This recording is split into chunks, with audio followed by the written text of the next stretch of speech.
Donc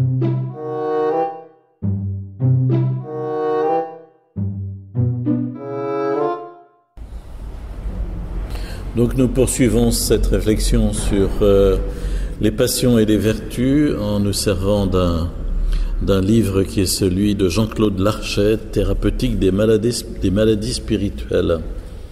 Et aujourd'hui, nous regardons à la fois la passion de vanité et puis la vertu d'abaissement. J'ai choisi une belle illustration bien française pour ce qui concerne la vanité. La vaine gloire ou vanité est une passion particulièrement importante, source de nombreuses autres maladies de l'âme. Saint Jean Cassien note qu'elle varie beaucoup ses formes et se divise en différentes espèces, mais se réduit toutefois à deux genres qui sont comme deux degrés. Le première espèce de vanité conçoit l'élèvement pour des avantages charnels et apparents. C'est la forme la plus grossière de vanité, celle qui affecte l'homme déchu le plus immédiatement, le plus facilement, le plus couramment. Elle consiste à se montrer fier et à se glorifier des biens que l'on possède ou que l'on croit posséder, et à désirer d'être vu, considéré, admiré, estimé, honoré, loué, voire flatté par les autres hommes. Le vaniteux peut ainsi se glorifier et désirer l'admiration d'autrui pour les dons que la nature lui a octroyés, comme la beauté réelle ou supposée de son corps ou de sa voix, par exemple, mais aussi pour son allure, sa prestance, tout ce qui contribue à lui donner belle apparence, ses vêtements, le parfum, les bijoux, etc. Il peut aussi se glorifier et attendre la considération pour son habileté manuelle ou son savoir-faire dans tel ou tel domaine. C'est souvent poussé par la vanité que l'homme veut atteindre une situation et un rang social élevé. Cette passion l'attache encore au pouvoir sous toutes ses formes et se trouve fréquemment être la cause de sa recherche. Elle est alors l'allié, le moteur des deux passions que les pères nomment amour du pouvoir et esprit de domination.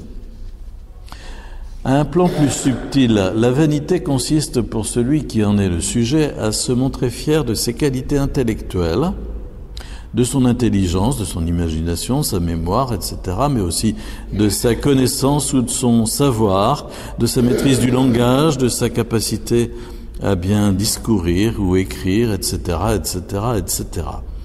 Et à rechercher pour cela l'attention, l'admiration et les louanges d'autrui. Il apparaît que l'ambition dans les domaines intellectuels et culturels, aussi bien que dans le domaine politique ou financier, est le plus souvent un produit de la vanité. La seconde espèce de vanité, distinguée par saint Jean Cassien, s'enfle du désir d'un vain renom pour des biens spirituels et cachés. Chez le spirituel, encore soumis aux passions, elle coexiste avec la première espèce ou prend place lorsqu'il a dépassé tout attachement aux biens mondains. Elle consiste pour lui à se glorifier en lui-même ou devant les autres hommes de ses vertus ou de son ascèse et à rechercher pour elle l'admiration et les louanges d'autrui. Saint Maxime fait remarquer « Si tu as raison des passions plus honteuses, tout de suite les pensées de la vaine gloire fondent sur toi. » La vanité est alors capable de prendre à elle seule dans l'homme la place de toutes les autres passions réunies. La vanité possède un extraordinaire pouvoir. Son caractère subtil, sa capacité à revêtir de nombreuses formes, à se glisser partout et à attaquer l'homme par divers côtés, la rendent particulièrement difficile à percevoir et à combattre. Tout, en effet, peut constituer pour l'homme un sujet de vanité. Les anciens, écrit saint Jean Cassien, ont joliment décrit la nature de cette maladie en la comparant à un oignon. Quand on lui ôte une peau, on en retrouve aussitôt une autre. Et autant on en retire, autant on en retrouve. Dès lors, constate Evagre, il est difficile d'échapper à la vanité car cela même que tu fais pour t'en débarrasser devient pour toi une nouvelle source de vanité. Le caractère pathologique de la vanité, comme celui de toutes les autres passions, tient essentiellement à ce qu'elle est constituée par la perversion d'une attitude naturelle et normale. Il a été donné par Dieu à la nature de l'homme de tendre vers la gloire. Mais c'est la gloire divine qu'il était destiné à obtenir par son union à Dieu, et non la gloire humaine que recherche la passion et que la tradition appelle gloire selon la chair. Saint Jean Climac enseigne dans le même sens: notre âme naturellement a de l'amour pour la gloire, mais ce doit être pour celle du ciel et non pour celle de la terre. Cette distinction entre les deux sortes de gloire, saint Paul s'y réfère implicitement lorsqu'il dit se glorifier en Jésus-Christ, tout en mettant en garde contre le danger qu'il y aurait à se glorifier en dehors de Dieu. La recherche de la gloire mondaine apparaît ainsi comme la façon dont l'homme compense misérablement en lui l'absence de la gloire céleste et de ce qui, l'unissant à Dieu, le rend participant de cette gloire divine, à savoir les vertus. Saint Dorothée de Gaza écrit « Ceux qui désirent la gloire ressemblent à un homme nu qui ne cesse de chercher un lambeau d'étoffe ou n'importe quoi pour couvrir son indécence. Ainsi, celui qui est dénué des vertus cherche la gloire des hommes. » La vanité apparaît donc bien au total comme constituée par une perversion, par un détournement pathologique de la tendance naturelle de l'homme à la glorification, et comme un comportement pathologique de substitution consécutif à une frustration ontologique. Celui qu'elle affecte se met à avoir foi dans les hommes dont il attend attention, estime, admiration, louange, et dans tout ce qui est susceptible de susciter en eux ses attitudes à son égard. C'est pourquoi saint Jean Climac qualifie le vaniteux d'idolâtre. De même saint Macaire qui note « Les hommes qui font son éloge, ce sont eux qui sont ses dieux ». Le vaniteux ignore la valeur véritable des choses dont il tire gloire, comme de cette gloire elle-même. Il leur accorde une réalité et une importance dont elles sont en vérité dépourvues. Il fait comme si elles avaient une valeur absolue et durable, alors qu'elles sont éminemment fragiles, provisoires. Il ignore que seule la gloire divine est parfaite et éternelle, et que les motifs spirituels de glorification en Dieu sont les seuls à être authentiquement réels. La vanité paraît ainsi inclure une vision délirante de la réalité. Par elle, en effet, l'homme s'attribue des qualités et des vertus qu'il ne possède pas et ne voit pas les défauts et les passions qui l'habitent en réalité. Mais il s'illusionne également lorsqu'il se glorifie des vertus qu'il possède véritablement. La vanité voue celui qu'elle habite à toutes sortes de maux. Cette passion détruit la paix intérieure en agitant l'âme de bien des manières. Elle entretient, note Isaac, le trouble continuel de la confusion des pensées. Et saint Marc le moine remarque « Dès que tu perçois une pensée te faisant miroiter la gloire humaine, sache bien qu'elle te prépare la confusion. » La vanité a pour autre effet dangereux et redoutable de plonger l'homme dans un monde de fantasmes. Saint Isaac le Syrien note que ceux qui sont portés par la vanité en perdent la raison. Sous son aspiration, en effet, l'homme s'imagine avoir toutes sortes de qualités, de vertus, de mérites, de biens, etc., se représente lui-même dans des situations ou des états qui lui valent considération et louange. La vanité, note saint Isaac, invente et imagine des personnages et porte à désirer et à se projeter. Cela a pour première conséquence pathologique de détacher l'homme de la réalité qu'il vit. Ce processus qui consiste à fantasmer peut être à l'origine, s'il est entretenu et développé, de bouffées délirantes aiguës ou d'hallucinations. Evagre constate, l'origine des illusions de l'esprit, c'est la vanité. Sur le plan spirituel, les effets pathologiques de la vanité sont très étendus. Elle détruit toutes les vertus que l'homme a acquises et rend totalement inutiles tous ses efforts ascétiques. La vanité, écrit saint Jean Cassien, est une nourriture qui flatte l'âme pour un temps, mais ensuite la rend vide, sans vertu et nue, la laissant stérile et privée de tous les fruits spirituels, en sorte que non seulement elle détruit le mérite de peines considérables, mais qu'elle lui vaut même des supplices plus grands. Les pères, nous l'avons vu, la rangent parmi les 3 passions génériques qui sont la source de toutes les autres. Saint Marc le moine la qualifie de racine des mauvais désirs, de cause de tous les vices, de mère des maux, et enseigne qu'elle mène naturellement à l'esclavage du péché. En vis-à-vis, regardons la vertu d'abaissement. Saint Jean Climac la considère, la vanité, comme le plus difficile et le plus dangereux de tous les pièges. La thérapeutique de cette maladie spirituelle s'avère donc d'emblée particulièrement délicate. Tous les vices s'étiolent une fois dominés, et lorsqu'ils ont été vaincus, s'affaiblissent de jour en jour. La vanité, une fois qu'on l'a abattue, se relève pour combattre plus âprement, et alors qu'on la croit éteinte, elle trouve dans sa mise à mort un surcroît de force. Les autres vices n'attaquent généralement que ceux qu'ils ont déjà vaincus, mais celui-ci poursuit plus âprement ses vainqueurs, et plus on l'a écrasé énergiquement, plus il profite de la fierté de son vainqueur pour l'attaquer plus violemment, dit saint Jean Cassien.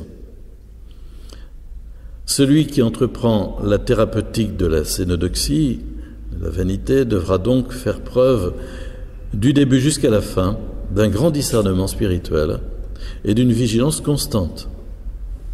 Parce que la vanité est recherche de gloire humaine, mondaine, terrestre, l'homme qui veut vaincre cette passion doit reconnaître l'inanité d'une telle gloire, en prenant notamment conscience de l'inconsistance de ses fondements et du néant des buts qu'elle poursuit, comme le soulignent maintes fois les pères.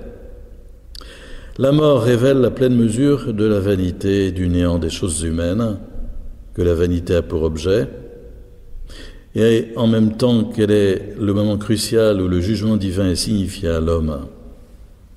C'est pourquoi la mémoire de la mort est, elle aussi, une arme efficace contre cette passion. Parce que la vanité est recherche de considération, de renommée, d'honneur, de gloire, il convient de renoncer à tout ce qui peut en être la source ou l'occasion. Il faut fuir ceux qui sont manifestement sous son emprise et constituent un exemple néfaste. Il faut refuser pour soi-même toute fonction honorée des hommes en raison notamment du pouvoir ou du prestige qu'elle confère, repousser toute distinction susceptible de s'attirer admiration ou louange. La vanité étant désir d'être remarquée, il convient même d'éviter ce qui peut nous singulariser dans nos paroles comme dans nos actes et nos comportements. Celui qui veut être délivré de la vanité doit au contraire tout faire pour devenir ou pour rester ignoré des hommes. Le choix d'une condition obscure, mais aussi la recherche de la solitude peuvent y contribuer. Vis-à-vis des autres hommes, dont la vanité attend admiration et louange, il convient de ne rien laisser voir de son ascèse, ni des vertus que l'on possède, ni des actes qui les manifestent. Dans ce sens, saint Maxime écrit « La vanité est supprimée par l'action cachée ». On doit veiller, en contrôlant soigneusement son comportement et ses paroles, à ne rien laisser paraître de son état intérieur, à ne rien révéler de sa vie spirituelle. C'est ainsi que saint Jean Climac conseille « Sois zélé dans ton âme sans rien en manifester dans ton corps, que ce soit par ton apparence extérieure ou par un mot ou par un sous-entendu. Partout où tu iras, tu cacheras ta manière de vivre. » Ailleurs, il écrit « Le commencement de la victoire sur la cénodoxie, sur la vanité, est la garde des lèvres. » D'une manière générale, et c'est là un remède fondamental contre la vanité, l'homme doit accepter d'être humilié et même rechercher ce qui est susceptible de lui valoir le mépris. Le commencement de la victoire sur la cénodoxie est l'amour des humiliations, écrit saint Jean Climac. Le Seigneur ramène souvent les vaniteux à l'absence de vaine gloire au moyen de quelque humiliation qui leur arrive. Le signe que l'homme est guéri de la vanité, c'est qu'il n'éprouve plus de peine à être humilié en public, ni n'a plus de rancune à l'encontre de celui qui l'a offensé, méprisé, insulté, qui a dit ou dit encore du mal de lui. Mais la vanité est aussi une passion par laquelle l'homme s'estime, s'admire et s'honore lui-même et se glorifie à ses propres yeux. Pour la combattre à ce niveau, l'homme doit tout d'abord ignorer son ascèse et ses vertus, cacher à ses propres yeux ce qu'il a de bon en lui et ce qu'il a fait du bien. Saint Jean Chrysostome fait remarquer que le Christ, après avoir blâmé la vanité, apporte le remède à une âme frappée de ce mal en commandant que ta main gauche ne sache pas ce que fait ta main droite. Lors même qu'il aurait accompli toute la volonté de Dieu, l'homme devrait, comme le recommande le Christ, se considérer comme un serviteur inutile qui n'a fait rien de plus que ce qu'il devait faire. C'est là encore un moyen donné par les pères pour éviter la vanité. Mais bien avant cela, l'homme doit examiner sa conscience et considérer combien il est éloigné d'avoir accompli tous les commandements. Avant cela encore, il doit se souvenir de ses péchés et les pleurer, ce qui coupera court à la vanité, aussi bien par rapport à lui-même que par rapport à autrui. Si nous ne perdons pas de vue nos péchés, les biens extérieurs ne pourront jamais enfler nos âmes. Les richesses, la puissance, le rang suprême, les dignités, les honneurs n'auront sur nous aucune influence, fait remarquer saint Jean Chrysostome. Et saint Jean Climac conseille quand nos flatteurs commencent à nous louer, remettons-nous brièvement en mémoire la multitude de nos péchés et nous nous reconnaîtrons indignes de ce qui se dit ou se fait en notre honneur. Notons enfin le rôle essentiel que joue la prière dans la guérison de la vanité comme de toute passion. Par la prière, l'homme reçoit de Dieu l'aide sans laquelle il reste impuissant à vaincre quelque passion que ce soit, mais dans le cas de la vanité, il reçoit en outre le discernement qui lui est nécessaire à déjouer tous les pièges qu'elle lui tend. La prière lui permet également de se détacher de ce monde que la vanité a pour objet et de s'attacher à Dieu. Elle lui permet enfin de glorifier Dieu en reconnaissant qu'à lui revient toute gloire, honneur et adoration. Nous avons remarqué que la gloire qui vient des hommes et la gloire qui vient de Dieu sont antagonistes et exclusives l'une de l'autre. Si l'homme doit renoncer à toute gloire humaine, c'est afin d'avoir accès à la gloire divine à laquelle le destine sa nature. Tant qu'il reste attaché à la gloire terrestre, il ne peut aucunement goûter à la gloire céleste. Comme le feu n'engendre pas la neige, ainsi ceux qui cherchent la gloire d'ici-bas n'en jouiront pas là-haut, note saint Jean Climac. C'est pourquoi l'humiliation est la voie obligée, la condition indispensable pour participer à la gloire divine. C'est dans ce sens qu'un ancien conseille « Si tu veux être connu de Dieu, sois ignoré des hommes ». L'homme, nous l'avons vu, tend par nature à la gloire, mais la gloire qui vient de Dieu est la seule qui lui convienne véritablement. Ainsi, il doit se glorifier exclusivement en Dieu, conformément à la parole de l'apôtre. Nous nous glorifions en Jésus-Christ et ne mettons point notre confiance en la chair. Philippiens 3. Plus l'homme tend la gloire divine, plus il se désintéresse de la gloire qui vient des hommes. Et c'est pourquoi l'amour de Dieu et de sa gloire apparaît comme un moyen de délivrer l'âme de la vanité. C'est ainsi que saint Jean Climac conseille « Efforçons-nous de ne goûter que la gloire d'en haut. En effet, celui qui l'a goûté méprisera toute gloire terrestre. » Il n'en reste pas moins vrai que l'antidote spécifique de la vanité est l'humilité. Ainsi, saint Dorothée de Gaza écrit « Le médecin de nos âmes, c'est le Christ, qui sait tout et donne à chacun, à chaque passion, le remède approprié, je veux dire ses commandements. Contre la sénodoxie, l'humilité. » Saint Jean Climac écrit « Dès que la sainte humilité commence à fleurir en nous, nous nous mettons aussitôt à haïr toute gloire et toute louange humaine. » Et Saint Maxime, l'humilité libère l'esprit de la vanité. Et nous verrons par la suite que bien des moyens recommandés par les pères pour lutter contre la vanité sont des moyens recommandés par eux pour acquérir l'humilité.